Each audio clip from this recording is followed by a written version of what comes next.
فيلمنا بيبدأ بنت راجل عايش لوحده، بيصحى من النوم ويبتدي يومه كأنه يوم عادي خالص. بيغسل وشه، يلبس ويادوب يفطر لقمة على الماشي، وبعد كده ينزل يروح شغله في البنك. نيت مش أي موظف، ده نائب المدير. لكن الغريب بقى إنه مغطي كل السنون في المكتب، الترابيزات وحتى الدبابيس وأي حاجة ممكن تجرح، والسبب هنعرفه كمان شوية. وهو في البنك بنشوفه إنه راجل هادي وطيب وملهوش في المشاكل، ومعجب بواحدة زميلته اسمها شيري، بس للأسف هي مش واخدة بالها منه خالص. ووسط اليوم بيجي راجل عجوز باين عليه مهموم، وبيقوله ان البنك هيحجز على المحل بتاعه بسبب ديونه. ونيت عشان قلبه كبير قرر يأجل الحجز لبعد العيد، يمكن الراجل يلحق يصلح اموره. الراجل شكره وقال له مراتي كانت حاسه انك طيب وهتقف جنبنا، وخرج. وبعدها نيت حس بشويه ضيق، فراح يعمل لنفسه فنجان قهوة يروق بيه دماغه. لكن فجأة تيجي شيري وتهزر معاه، فيتخض والقهوة تتكب على ايده، وتفضل تعتذر له وتقول له هات القميص هطلع لك البقعة. بس المنبه بتاعه بيرن، فبيعتذر وبيمشي. وبعد شوية تدخل شيري المكتب عنده وتقول له انا كده اترفدت ولا ايه؟ بيرد عليها لا طبعا الدنيا مش كده خالص. فتقول له انا عايزة اعتذر بس المرة دي بره، تيجي نتغدى سوا. فيفرح، بس بعدها يفتكر حاجة ويقول لها انه مش فاضي، فاتحرجت وقالت له براحتك. ولما مشت قعد نيت يلوم نفسه، ايه اللي انا عملته ده؟ وطلع وراها يجري وقال لها انه موافق. وفعلا راحوا يتغدوا سوا، وهي طلبت فطير التوت لانها بتحبها، اما هو فقال انا مش هاكل، انا هشرب بس. ولما وصلت الفطيره طلبت منه يدوق، لكنه رفض وقال لها انا ما باكلش الحاجات دي. استغربت وقالت له يعني بتاكل ايه؟ فقرر يفتح لها قلبه وقال لها انا عندي اضطراب عصبي نادر، لا بحس بألم ولا بعرق، كنت بعض لساني وانا صغير من غير ما احس، فبطلت اكل الاكل اللي بيتمضغ كتير. سألته عن القهوة اللي اتقلبت عليه الصبح، قال لها لا خالص، مجرد علامة على الجلد وخلاص. وابتدى يحكي لها عن طفولته وانه قضاها في المستشفيات، واهله تعبوا جدا معاه وحبسوه لما قال لهم دكتور انه ممكن يموت في سن صغير، لكن هو لسه عايش. وكلام الدكتور طلع غلط. شيري حاولت تطمنه وقالت له جرب الفطيرة انا جنبك، فوافق وداق منها، وكان بياكل بحذر عشان ما يعضش لسانه. قال لها دي اول مرة في حياتي اكل حاجة طعمها حلو كده. وبعدها قعدوا يهزروا شوية، وبعدين دعيته على معرض فني بالليل. ولما رجع البيت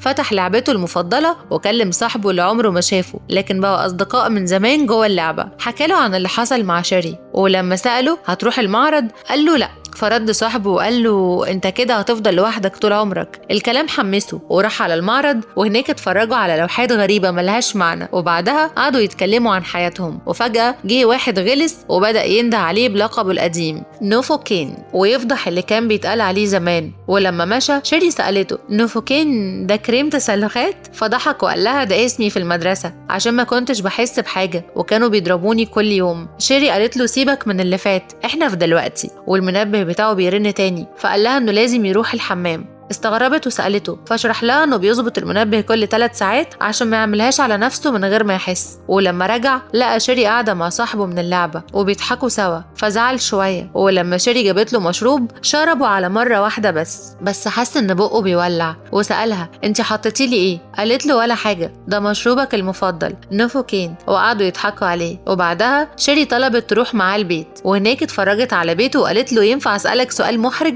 قال لها اتفضلي. قالت له يعني انت ما بتحسش بأي حاجة خالص؟ وهنا خلينا نسيبهم للشيطان بقى. تاني يوم نيت بيصحى مش لاقي شيري، بس لقى ورقة سايباها له وفطيرة التوت، فطار من الفرحة وحس ان حياته ابتدت تبقى فيها حتة طراوة. وفي البنك كان مبسوط وهو بيراقبها، لكن فجأة حصلت الكارثة. 3 لابسين لبس بابا نويل دخلوا البنك ومعاهم سلاح، وبدأوا يهددوا الناس وطلبوا من المدير الرقم السري للخزنة. المدير رفض، فضربوه جامد، ولما وشهم بان قدامه قتلوه. بعدها راحوا لنيت باعتباره نائب المدير، وابتدى واحد فيهم يضربه، بس مفيش أي تأثير لأن نيت أصلا ما بيحسش، فضربه بظهر المسدس ووقع على الأرض. شيري كانت بتترجاهم يسيبوه، فالحرامي حس إن في بينهم حاجة وضرب شيري قدامه، فنيت اضطر يقول لهم الرقم السري. ولما فتحوا الخزنة وسرقوا الفلوس الشرطة وصلت، فقرروا ياخدوا شيري رهينة. خرجوا يضربوا في الضباط وركبوا عربيتهم وهربوا. نيت وقتها كان فوق، خد عربية الشرطة ومسدس، وسمع اللاسلكي بيقول إنهم قدامه ب8 دقايق، فقرر يطلع وراهم. وأول ما شافهم الحرامية ابتدوا يضربوا عليه نار، بس هو مكمل لأنه مش هيسيب شيري تضيع منه.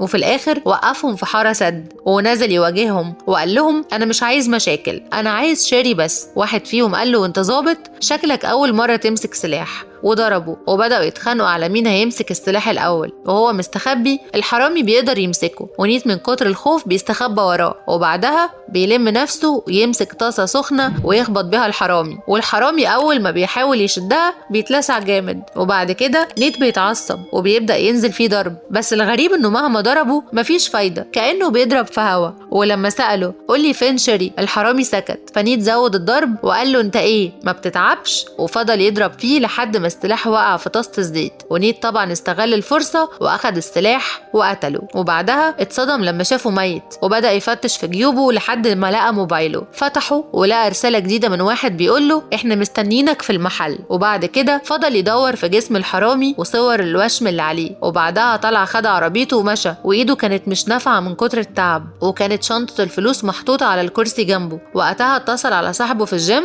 وبدأ يحكي له اللي حصل، وقال له هو الصاحب ليه عند صاحبه ايه يا صاحبي؟ رد عليه وقال له انا اصلا مش صاحبك، احنا اصحاب جيم بس مش اكتر. ونيت بدأ يتحايل عليه وقال له انه بعت له صورة الوشم وطلب منه يدور له على اللي رسمه. وفي نفس الوقت في البنك الشرطة كانت وصلت وشكوا انه نيت على علاقة بالجريمة، وبدأوا يدوروا على اي معلومات عنه. ولما شافت المحققة الحزام بتاعه مرمي على الارض قالت هاتولي كل حاجة عنه. أما في الجهة التانية نيت كان راح عند راجل عجوز عشان يخرج الرصاصة من دراعه، والراجل أول ما شافه بيعمل كده بنفسه اتجنن وقال أنت مش حاسس بحاجة ولا إيه؟ ونيت قفل الجرح بقطنة وشوية أمير وساب له شوية فلوس من اللي في العربية وقال له سد بيهم ديونك يا عم. وقبل ما يمشي طلب منه حقنة أدرينالين، ولما أخدها حس كأنه بيعمل ريستارت لنفسه. وبعد كده روسكو صاحبه من الجيم بعت له اسمه وعنوان اللي عمل الوشم. وفي الوقت ده الشرطة كانت دخلت المطبخ ولقت الحرامي ميت، ومن أوصاف الناس افتكروا إن اللي قتله هو نيت، بس لما دوروا على سجله لقوه نظيف ومفيش عليه أي حاجة حتى مخالفة مرور. المحققة بدأت تشك إن ممكن يكون بريء وقررت تكلمه، ولما رد قال لها أنا كل اللي يهمني أنقذ شيري، مش هستنى الحرامية يقتلوها. قالت له ده شغلنا إحنا. رد وقال لو كانت بنتك كنت هتستني حد غيرك ينقذها، وقفل السكة في وشها. وفي الوقت ده الحرامية كانوا مستنيين بن في المحل، وأخو بن كان قلقان، بس سايمون طمنه وقال له ما تقلقش هتشوفه دلوقتي. ولما بص وراه لقى شيري قاعدة حاطة ايديها على دماغها، راح لها وقال مالك يا حزينة؟ قالت له قلت لك مش عايزة حد يتأذى، ليه قتلت المدير؟ ده كان غلبان. قال لها لو كنت عرفتي تطلعي منه بأي حاجة ما كانش حصل اللي حصل. قالت له انا رحت بيته مفيش باسورد مكتوب على التلاجة. قال لها خلاص اللي حصل حصل، يلا بينا نهرب على المكسيك ونبدأ حياة جديدة. ونيت كان في الوقت ده رايح لزينو اللي عمل الوشم، دخل عليه وقال له عايز اعمل وشم زي بتاع صاحبي. زينو قال له هو انت تعرف بن؟ قال له ده حبيبي الروح بالروح. وسأله فينه دلوقتي؟ زينو قال له معرفش. وسأله كانوا بينادوا عليه بإيه؟ زينو بدأ يشك فيه، وقبل ما يقلب عليه رفع عليه السلاح، بس المساعدة بتاعته دخلت فجأة ونيمتها نومة طويلة. وزينو بدأ يضرب نيت، بس نيت غرز له إزازة في إيده ووقعه، ومن الضرب قدر يطلع منه بشوية معلومات عن بن. واتصل بواحد يعرفه وقال له هات لي عنوان بن كلارك بسرعة، وكتب العنوان على ايده. وفي نفس الوقت اخو بن قرر يدور عليه، ونيت وصل بيت بن وكل خطوة كان بيقع في فخ، ماشي على حذر، وفجأة اتعلق في فخ. طلع الموبايل واتصل على روسكو وقال له الحقني انا متشعلق تعالى فكني. قال له 10 دقايق وهكون عندك. وقبل ما روسكو يوصل باب البيت اتفتح واخو بن دخل عليه. سأله انت بتعمل ايه هنا؟ نيت قال له انا حرامي ابن 60 في 70، بس والله ما لحقتش اسرق حاجه. قال له داخل البيت ده ليه؟ رد نيت دي صدفه، والله العظيم صدفه سودا، بس جات له مكالمه من بيل قال له بن مات، الشرطة بتقول إن اللي قتله كان رفيع ولابس بدلة. فأخو بن لف وبص على نيت، ونيت قال له أيوه أنا اللي قتلته، يلا قتلني بسرعة بقى. هو كان بيكسب وقت عشان روسكو يوصل. أخو بن قال له هطلع القديم والجديد عليك، ونزل فيه ضرب وتعذيب. ونيت كان بيعمل نفسه بيتألم، بس هو ما كانش حاسس بحاجة. وفي آخر لحظة روسكو وصل وفك نيت، ونيت حضن وشكره. ولما طلعوا من البيت أندريا ضربهم، ونيت نط عليه عشان يحمي روسكو، وروسكو خد السكينة وحدفها له، بس بالغلط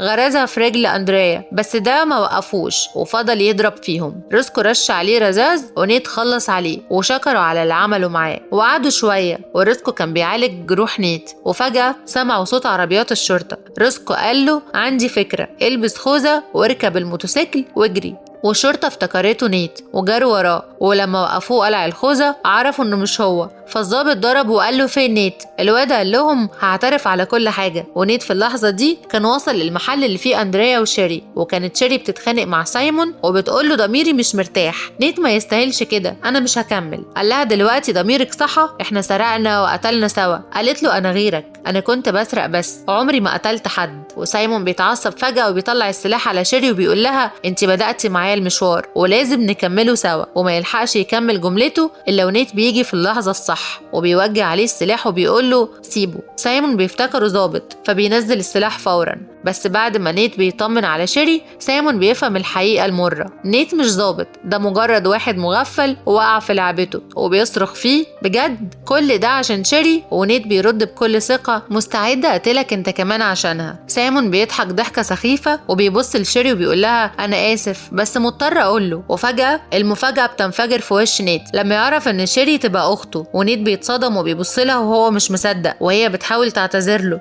بس هو يا عيني بيحس بوجع عمره ما حسه قبل كده، بيحس انه هيفقد توازنه والدنيا بتسود قدامه. وسايمون لما بيصدق وبينتهز الفرصة وبينزل فيه ضرب، وبعدها بيشده وبيزقه تحت عربية وينزلها عليه، وشيري تصرخ وتترجاه يسيبه وبتجري تشده من شعره، لكن للأسف بيضربها ضربة قوية وبيوجه السلاح ناحيتها وبيقول لها بمنتهى البرود انا ممكن اخلص عليكي دلوقتي حالا. لكن قبل ما يعملها الشرطة بتوصل وبتضرب سايمون بالنار وبيقع على الارض، ونيت بيتلم بسرعة وبيروحوا يقبضوا على شيري، والاسعاف بتشيل نيت بسرعة على المستشفى. وهم ماشيين سايمون بيقوم من تاني وبيضرب الضابط بالنار، وبعدين بيضرب شريكته كمان، وشيري بتجري بأقصى سرعة والمجنون يطلع وراها عشان يخلص عليها هي كمان ويقتل سواق عربية الإسعاف والمساعد. وهنا شيري تدخل للضابط التانية اللي جوه وتقول لها لازم نلحق نيت، والضابط تصمم تروح معاها وبتسندها وبيركبوا العربية مع روكسو. وشيري تقول لهم انا عارفة سايمون رايح على فين، رايح المينا عشان يهرب. وفي العربية